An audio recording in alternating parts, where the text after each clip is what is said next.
Hey everyone, and welcome back to part 2 of our deep dive on how to talk about yourself as a college student. I'm Luna. And I'm Mason. If you just finished part 1, welcome back. And if you're just joining us, no worries. In the first part, we covered how to talk about your background, your major, and your goals in a really authentic way. We definitely recommend checking that out. We do, but today we're getting even more practical. We're moving from the what and why of your life to the how. How do you actually manage everything? We're going to give you the language to talk about your study plan, your time management strategies, and what a typical day in your life looks like. This is the stuff that really paints a picture of who you are. It's about your habits, your discipline, and your personality. So if you're ready to add even more depth to your conversations, let's jump right in. Let's do it. So, Mason, we've talked about what we're studying, but a question that often comes up in conversations with classmates is how you study. People are always curious about each other's methods. Totally. And saying I study a lot doesn't really mean anything. It's much more interesting to share your actual approach. You don't need to call it a formal study plan. It's more about your personal strategy. For example, some people are super organized. Right. An organized person might say something like this. I'm the kind of person who needs a lot of structure. So at the beginning of each week, usually on Sunday night, I sit down with my calendar, I look at all my deadlines and classes, and I literally block out specific hours for studying each subject. Like Monday from 2 to 4 p.m. is for my statistics homework. Tuesday from 6 to 7 p.m. is for reviewing my biology notes, and so on. That's a great detailed description. It shows you're disciplined and a planner. It also gives a really clear picture of your method. But what if you're like me and you're a bit less structured? That's totally fine too. A more flexible student could describe their method like this. Honestly, I'm not a big fan of strict schedules. I find them a bit restricting. My approach is more based on a to-do list.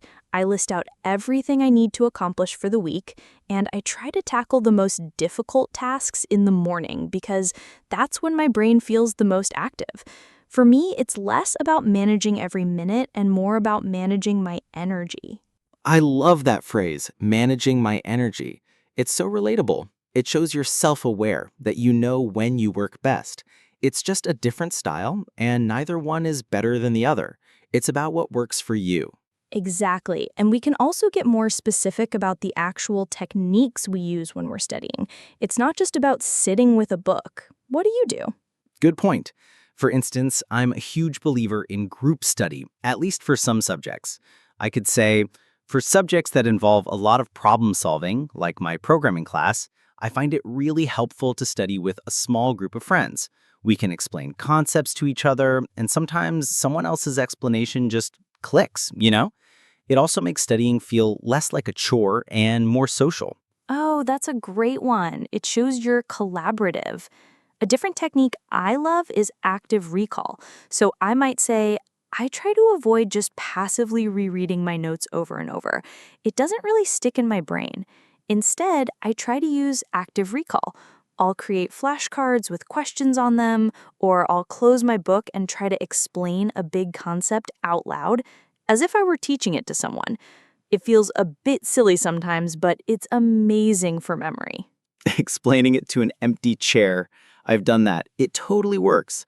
Another simple technique people can talk about is the Pomodoro technique. You could explain it like this. When I have a really long study session ahead of me, I use something called the Pomodoro technique. Basically, I set a timer and focus completely for 25 minutes. No phone, no distractions. Then I take a 5-minute break to stretch or grab some water. It breaks the work into small, manageable chunks and helps me stay focused for longer. That's a super clear explanation. So, you see, you can talk about being a planner, being flexible, studying in groups, or using specific techniques. The goal is to share a bit of your process. It makes you so much more relatable. For sure. And this whole idea of planning and studying leads us perfectly into our next topic, time management. Because as a college student, you're not just a student. You have a social life, hobbies, maybe a job. How do you juggle it all? Ah, the art of juggling. It's probably the biggest skill you learn in college, even more than your actual major sometimes. When someone asks how you manage your time, it's really a question about how you balance your life. Exactly. A great way to answer this is to acknowledge the challenge first. You could say, oh man, balancing everything is definitely a work in progress for me. But one strategy that really helps is something called time blocking. Yes, explain that. It's a great one. So, with time blocking, I don't just schedule my study sessions, I schedule everything. I'll put my classes in the calendar, my part time job hours, and even my breaks, like go to the gym or dinner with friends. By putting my fun and relaxation time in the schedule, I treat it as a real appointment. It helps me avoid burnout because I know I have things to look forward to. That's so smart. It shows you're intentional about your well being, not just your grades. Another angle is to talk about prioritizing. If you often feel overwhelmed, you could say, I used to get really stressed with my to-do lists. Now I try to prioritize. I ask myself, what must be done today and what would be nice to do today?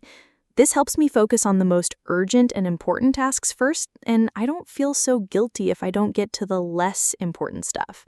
What must be done versus what would be nice to do. That's a simple but powerful way to look at it. And it's also okay to admit that you're still learning. To be honest, I'm still figuring out the best way to manage my time. Some weeks are great and I feel super productive. Other weeks are a bit chaotic. I'm learning to be more flexible and not so hard on myself when things don't go to perfectly plan. That might be the best answer of all. It's so honest and human. It shows maturity. So we've got our study methods, our time management. The last piece of the puzzle is putting it all together. How do we describe a typical day in the life? This is where the storytelling really comes in. You're basically walking someone through your daily routine. The best way to do this is to just walk through it chronologically, but add your feelings or thoughts along the way. Right, and it's great to show your personality. Are you a morning person or a night owl? Let's give two different examples. I can be the morning person. Go for it. Okay, so a typical weekday for me, well, I'm definitely a morning person, so I like to get an early start. I usually wake up around 6:30 or 7 a.m., and the first thing I do is make a strong cup of coffee. I can't really function without it. While I drink my coffee, I'll review my schedule for the day and maybe look over some notes for my first class. My classes usually run from 9 a.m. until about 2 p.m. After my last class, I'll grab a late lunch. Then in the afternoon, I try to get a couple of hours of focused study time in at the library. I find that's my most productive spot. I try to finish all my schoolwork by about 6 p.m. so I can have my evenings free. I'll usually make dinner with my roommates, and then we'll just relax, maybe watch a movie or play a game. I try to be in bed by 11 p.m. to get a good night's sleep. That was perfect. It was clear, easy to follow, and filled with little details. The coffee, the library, dinner with roommates. It feels real. Now, let me be the night owl. Okay, your turn. All right. So, for me, mornings are a struggle.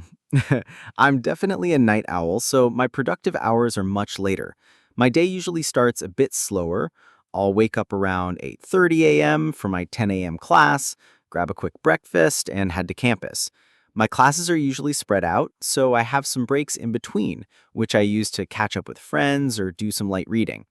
The real work for me begins after dinner. That's my golden time.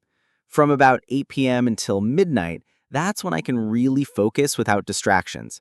I'll put on some music, dive into my assignments, and get into a state of flow. So yeah, my evenings are pretty packed with studying, but it works for me. On the weekends, of course, I make sure to completely switch off and just have fun. See? Two completely different routines, but both paint a very clear picture of a person's life and personality. You learn that I'm structured and a morning person, and that Mason is more of a go-with-the-flow night owl. Those are the details that build connection. Absolutely. And this whole idea of planning and studying leads us perfectly into our next topic, which is a recap of this whole two-part series. So let's do a quick recap of this whole two-part series. In part 1, we learned how to introduce ourselves with personality, how to talk about our major with passion, and how to discuss our goals with confidence. And now in part 2, we've given you the tools to describe how you study, how you manage your time, and how you live your day-to-day life. You now have a complete toolkit to talk about yourself as a college student deeply and authentically. The goal of all of this is not to memorize scripts. It's to understand the ideas behind them, adding feeling, explaining your why, and sharing small personal details. That's the secret to natural and fluent conversation. It really is. And we want you to remember that your story is unique and interesting. Don't ever feel like you have nothing to say. Your experiences. Your routines, your challenges, they're all worth sharing. So well said. Your challenge now is to take these ideas and practice them. Try describing your daily routine to a friend. Tell someone why you're passionate about your major. The more you do it, the easier it will become. And we are here to support you every step of the way. If this series was helpful for you, please show us some love by hitting that like button. It truly means the world to us and helps our channel grow. And leave a comment below. Tell us one new phrase or idea you learned from this video that you're going to try using. We'd love reading your comments. And of course, if you haven't already, please subscribe to Fluent English Power so you never miss a lesson. Thank you all so much for spending this time with us. Keep practicing, stay motivated, and remember that every conversation is a chance to shine. We'll see you in the next video. Keep up the great work.